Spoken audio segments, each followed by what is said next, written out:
back to my channel. My name is Trish. If you like the content that I'm putting out, don't forget to like, share and subscribe. Let's just jump straight into today's video.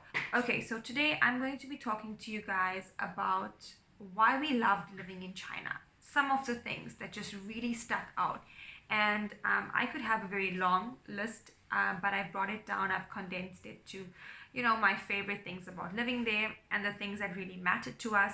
So without further ado, let's go to number one. So first and foremost, we loved living in China because of how safe it is. Living in China is exceptionally safe. Now, if you come from a country that experiences a high level of gender-based violence, going to a country where this is not a common thing is a feeling that is very hard to explain. You feel so safe as a woman. And having a young child myself, I was able to take her to places, walk freely in the street, walk at night, take taxis without fear, and not just not have any fear of someone coming into my home and, harming us or taking our belongings. And we have many experiences, to justify this. Something that comes out is we left our backpack in a hair salon once. And I had my phone in there, my charger, some important stuff. And we went back the next day and our bag was safely kept in a cupboard for us. In Beijing, I left my gold necklace and my wedding ring in a hotel. And the cleaners actually found my stuff, gave it to the hotel management, and they called my employer to let me know that I left my stuff there. Okay, so number two is WeChat. Now WeChat is very similar to WhatsApp. However, it has many more functionalities on this app, and some of it is you can pay basically for everything. If you went to a shop and you didn't have cash on you, China is a cashless society. Okay, so people don't really carry cash. Everyone pays through WeChat or Alipay. You just scan a barcode and you pay for your items.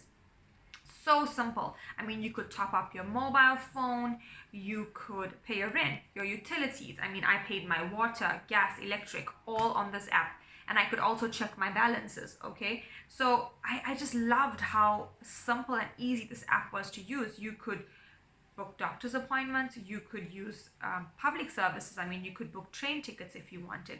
There were so many things on that app in terms of online shopping. You could do that. You could use mini programs within the app. I mean, I was using a program to learn Chinese. You could read articles on that app. You could join groups on the app. And there's just a lot of stuff that the app is able to do. You can transfer money on the app. So WeChat is the way to go in China.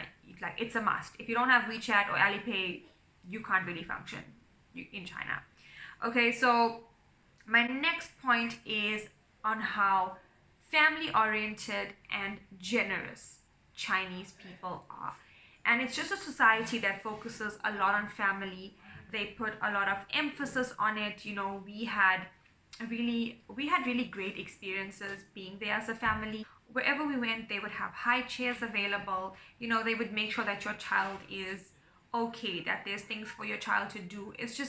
They just really do take care of families and children. And we had situations, if we were in a queue, whether it be the airport or going into a shop, people would actually push us to the front of the line because they saw that we were with the child. Or if we were crossing the road, cars would just be a bit more cautious because we were crossing the road and we had a child in a stroller.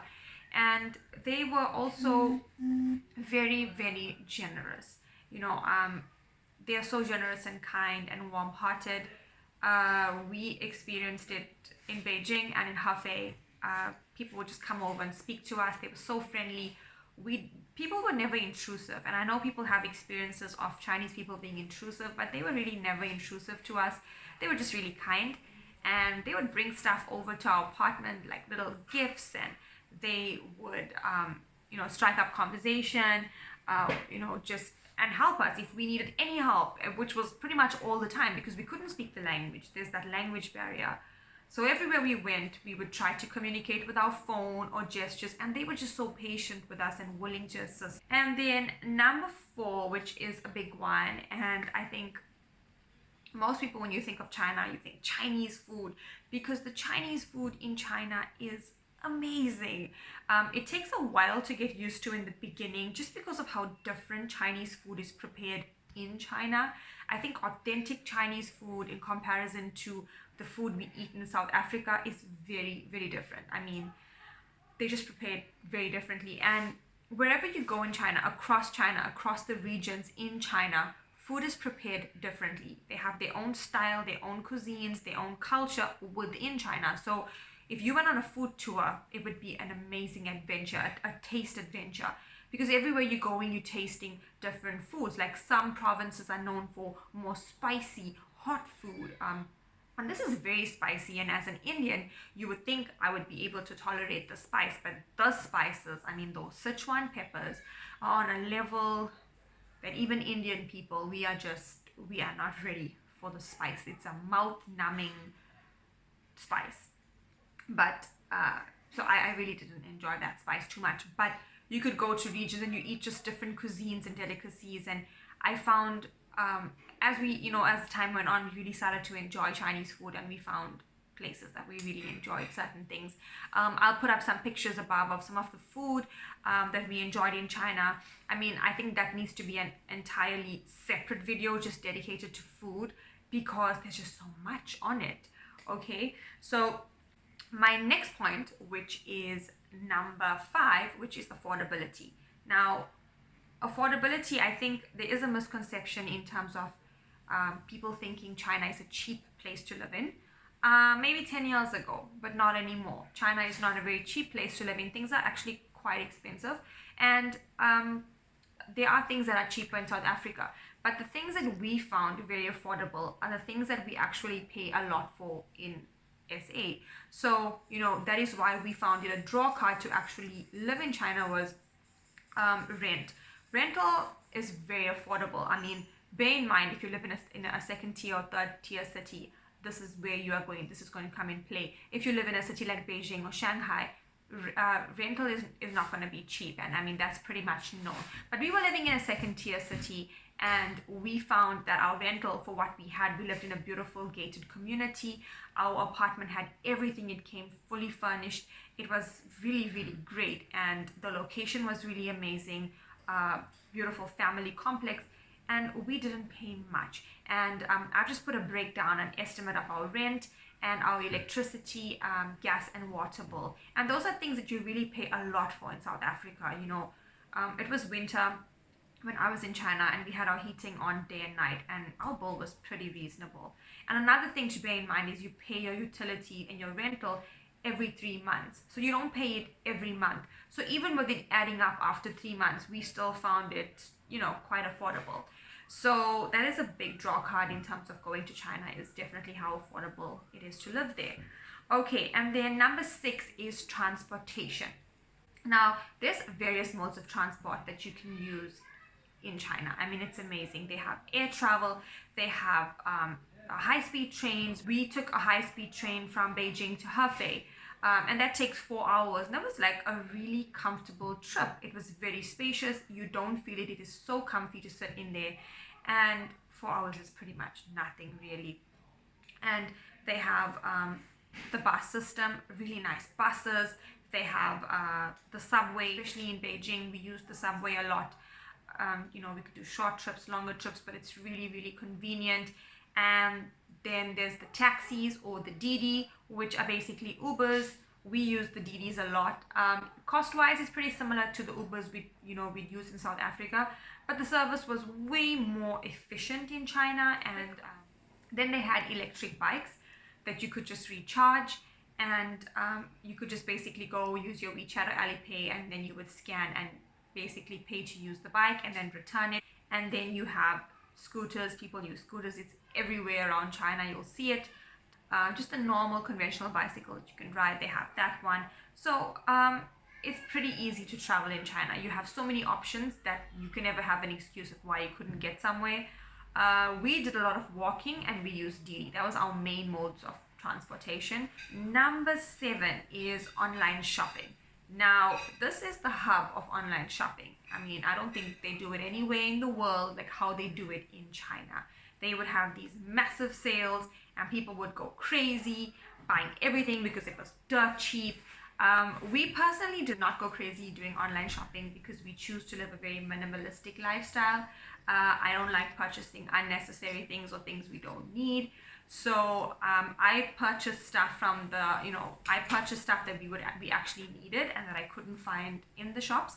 And in terms of online shopping in China, you can find everything under the sun available, like everything, like even things you don't think of, it will recommend for you, and you'll just be like, how do they think of this? Like, how do they know that I may need it? So if you're a shopaholic, you might have an apartment full of boxes and stuff that you don't need, and so you definitely would need to be careful. But online shopping is a breeze. And another thing to mention is you could shop and get some of your stuff the next day. 3 to 5 days is the longest I waited for my packages, and they would get delivered right outside your house. You could get it delivered to like these little boxes just outside your apartment, or it could be delivered to shops around where you live. So you just need to go there with the code, they'll scan the code and give you your package. Absolutely simple, so easy.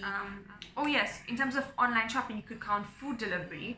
Food delivery is big, it's massive in China. People buy food like it's crazy. We prefer to go to the restaurant. As I said, we liked going and picking up our food or eating out of the restaurant. So and we also cooked a lot. But we actually purchased food once while we were living there, and it was really good. It came right to our door. So and I know a lot of my friends used it. Like, food delivery service is really big in China and very efficient. Like, your food comes to your door. I mean, how much more simpler can life get, right? And then my 8th point is on how clean China is. Like, the streets are really clean.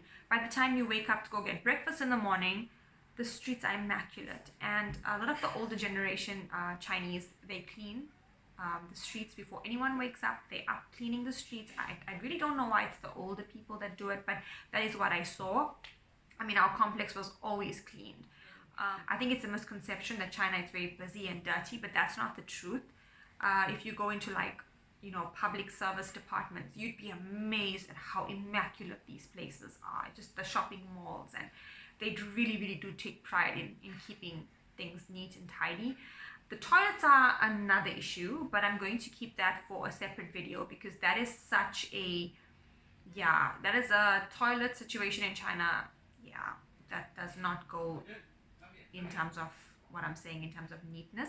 The toilet situation is a whole other ball game, which I will get into another video. But it's a very clean place. Streets are very clean, and you don't see litter, and I really do appreciate that. So yeah, I like that a lot.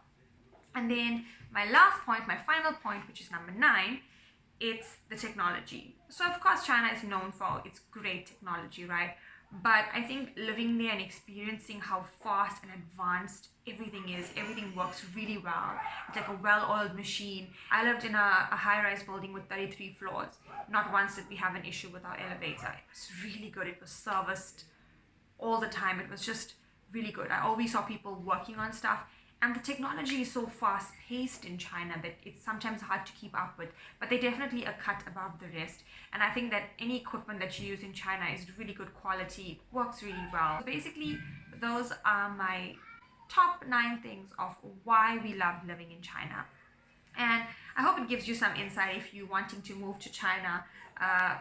These are the things that you can look forward to, guys. So if you have any questions, send me an email or drop a comment below. And thank you so much for watching my videos. I really appreciate it. As a new YouTuber, it means a lot when people actually, get something out of my videos. And thank you guys. Keep following my channel for more. And until next time, goodbye.